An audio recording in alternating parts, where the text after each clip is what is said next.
Startuprad.io, your podcast and YouTube blog covering the German startup scene with news, interviews, and live events. Hello and welcome everybody. This is Joe from Startuprad.io, your startup podcast and YouTube blog from Germany. I'm right now here again in my cramped study and it's October already. You can see here, if you're watching this as a video on YouTube, you can see I'm already wearing warm stuff. It's getting a little bit colder here in Germany, and that means usually the Frankfurt Book Fair is approaching, where I partner up with the CONTENTshift accelerator program of the German Book Publishers and Book Printers Association, in simple German, der Börsenverein des Buchhandels. Der Börsenverein des deutschen Buchhandels, which I do usually, and right now, as you may know from the news releases, the complete book fair is cancelled due to coronavirus. And so we are going to do this completely remote. And I'm here welcoming the first interview for a finalist of the CONTENTshift Accelerator program. And I do have Frederic here with me. Hey, welcome and Huaning. Hi. I'm glad to be here. Thanks for the invitation. Happy to share something about Questlog today. Great. At first, we go a little bit through your CV, and everybody who said, what did he say, Huaning? Is that German? No, that is Mandarin, because not only have I been to China, you also have been to Taiwan, where they more or less speak the same Mandarin dialect or language. That said, I'm just stalking you right now here on LinkedIn as we're talking, and everybody who'd like to reach out to you directly, you can go down here in the show notes if you're watching this somewhere on YouTube, if you're listening to the audio podcast, and there you can find a link to our blog post. And on the blog post, there is all the centralized information, including your LinkedIn profile. I can tell you have been to Technical University Germany. You did not only a master in science, but also a master of philosophy of science and technology, which is pretty interesting. You've been to a university in Taiwan, and you've been to UC Berkeley, and now you're doing something with books. How on earth did this happen? Yeah, it is a long story. So the first Master of Science. A long story. That is quite good. So everybody relax, get a snack, get a coffee, get a tea, and settle in. This is going to be a great interview. Okay, so I started studying management technology in Munich quite some years ago already, and that's where I finished my bachelor and master. And my focus topic there was entrepreneurship. So I already learned on the theoretical ground a lot about how to start a startup and who should be in the team and all of these things. But I never really got down to actually founding my first startup. So after I got the degree, that's when I went to Sweden and did the Erasmus for Young Entrepreneurship program. And I went there already with the business plan for Questlog in my suitcase, so to speak. And while I was working there with the startup there, I was still developing the business plan. And then that's why I started the Master of Arts in Philosophy of Science and Technology. I went back to Munich to my old alma mater, and I realized that they have an amazing makerspace where I could use the laser cutter and other machines there to start producing the product. So you started studying philosophy just to use the laser cutter? Basically, that was the... Yeah, I think especially for listeners in the US, this will be interesting because, as you might know or not know, we don't have to pay student fees in Germany. So actually to get enrolled in a university, just to be able to use the makerspace maybe sounds funny. But anyway, when I started the program and I started going to the seminars in the philosophy of technology, I really fell in love with it. It's a really, really interesting classes and a really small program. We were just like 12 students in the whole program. For comparison, in the management of technology, we were like 600 students in one year. So after I started using the makerspace and started taking the classes, I decided to also finish the second master. And also some of the topics in the philosophy of technology classes are really related to the vision or the idea behind Questlog. You always talking about Questlog, and we somehow know it's related to book printing or book publishing. Let's get a tiny bit into that. And before that, you want to give a shout out to the universities you've been there? The University of Munich? Oh, yeah. Yeah, of course. Shout out to National Taiwan University in Taipei. And then also shout out to the UC Berkeley. It was a great semester abroad there. I went there last year from January to June as part of the philosophy program. Okay, and now from philosophy to book printing, then it actually doesn't sound that strange anymore. Only just a tiny bit. Yeah, so the product itself is related to book printing in a way that bookshops nowadays, they are not just selling books anymore, and also they are kind of struggling with Amazon and other e-commerce businesses getting into the book market. So one thing that is really important for bookshops, or really a competitive advantage, is that like a lot of people go there for inspiration. For example, they know, oh, a friend of mine, its birthday is tomorrow and I need a present, but I don't even have time for Amazon Prime to wait till tomorrow. So I need it basically now. So that's when people go to a bookshop. And then also it's a good place where people shop for presents. So Questlog is a good present. So that's why bookshop is like a natural distribution channel. I like what you're saying here. If you need it faster than Amazon Prime, you have to go to a bookshop. Yeah, exactly. Like it's really the place to go for inspiration if you don't exactly know what you need already, but you know you want kind of a thoughtful product. Like a book is always a good present, and that's where I kind of want to place Questlog. That it's always a good idea to get someone a Questlog as a present. Admittedly, I've been a book geek all my life. As you can see, there's a very small part of my book collection in the background there.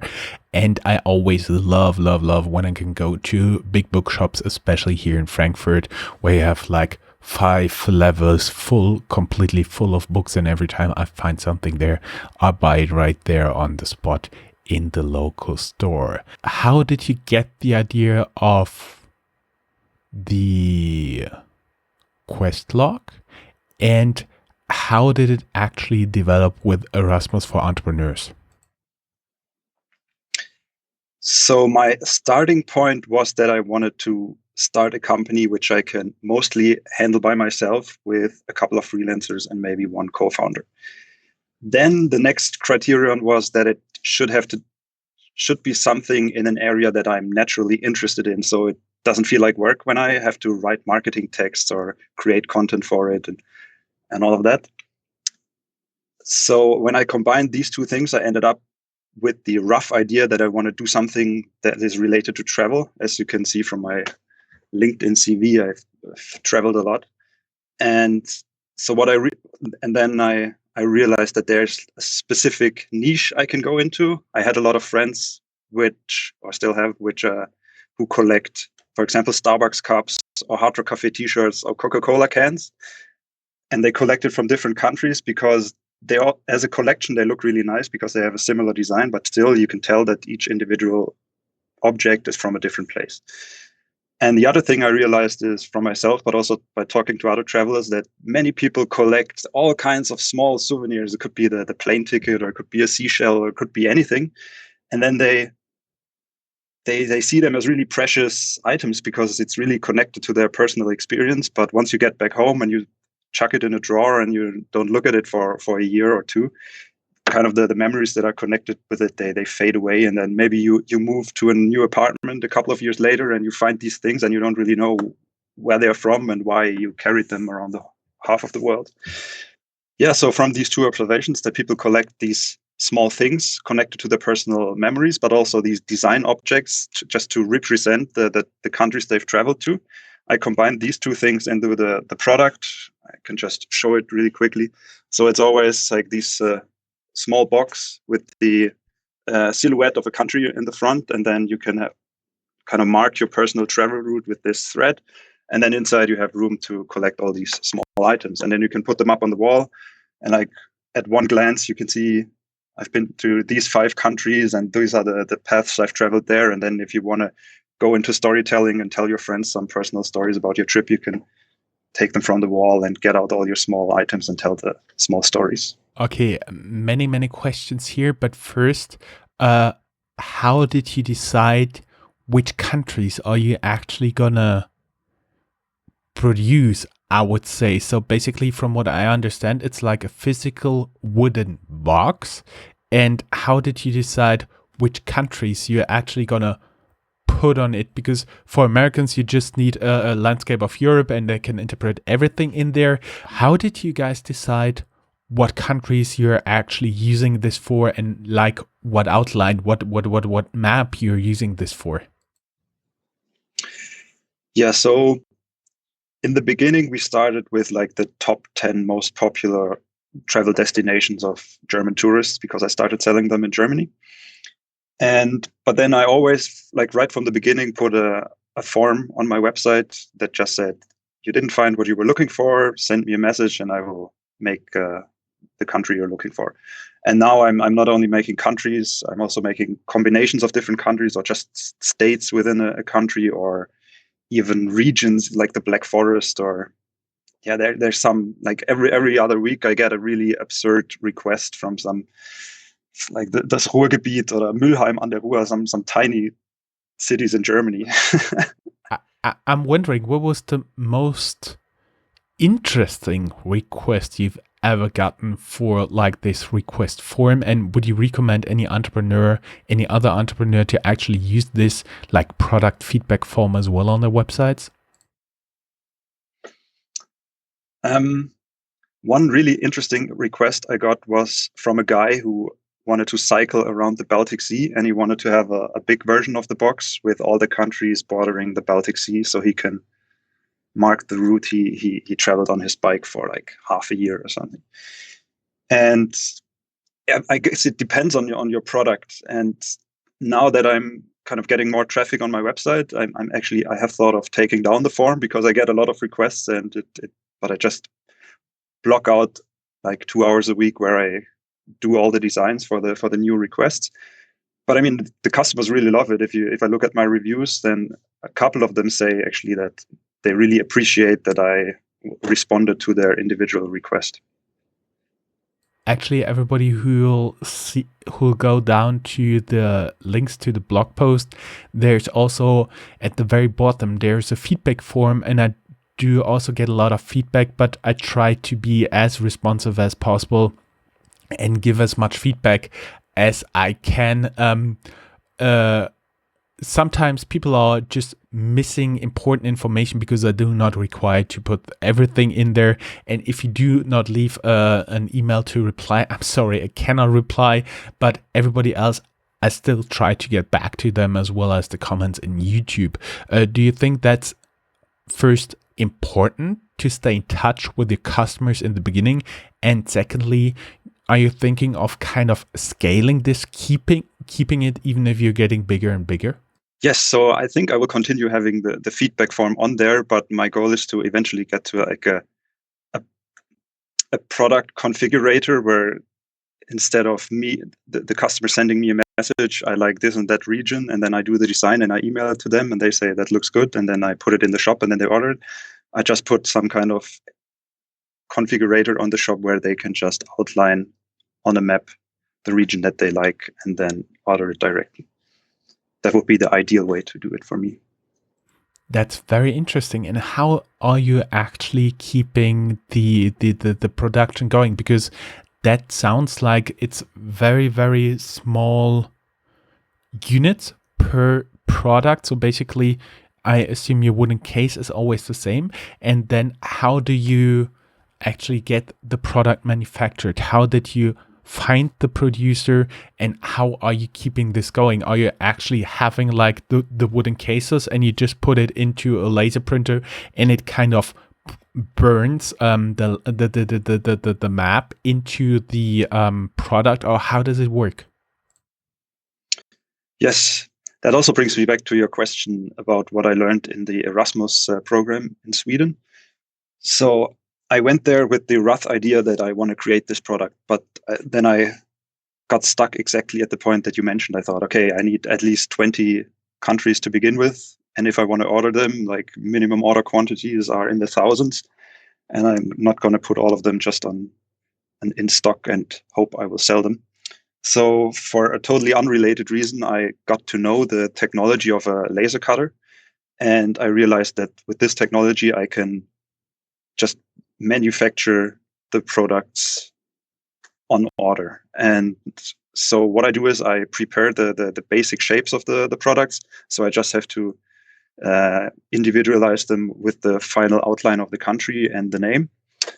And now that I already have gathered some data of which of the versions sell frequently, I can produce those in advance and put them in stock. And then when I get these random requests of not so frequent countries, then I just make them on order. I see. So it's partly individualized mass production. Exactly. Huh. I see. Before we get to the CONTENTshift accelerator program, I would be interested, what are you currently looking for, like clients, distribution networks? Is your product just for the German market, the European market, or would you be open to like other countries, other partners in other countries to sell it there? And how you guys are right now financed, and are you looking for external financing? Yes, so right now I'm selling only in Germany, but the idea is to rather quickly extend it to Europe. I'm doing a bit of a redesign for the product, which will make it cheaper and easier to produce large quantities. And then I will get into the book distribution channels, like the retail distribution. And then like first or second quarter next year, I will launch a crowdfunding campaign to develop a digital component of this product, which will basically that you can also connect digital souvenirs, can be images, can be videos, can be blog posts, can be TripAdvisor articles or something to the box. And in order to develop this digital component, I will launch a crowdfunding campaign and to get the financing to develop that. And then also Sorry, the internet interrupted us here a little bit. You are going to launch a crowdfunding campaign like next year, 2021? Exactly, that's the plan. Like probably in the second quarter, I will launch a crowdfunding campaign to develop a digital component of the Questlog where you can connect your digital souvenirs, so to speak, that you bring back or that you collect during a trip. And because I will probably have the campaign on Kickstarter or Indiegogo, I will get a lot of North American supporters, I assume, and that will be also the point where I will think about getting into those markets by setting up like a mini manufacturing with a laser cutter somewhere in North America. You think,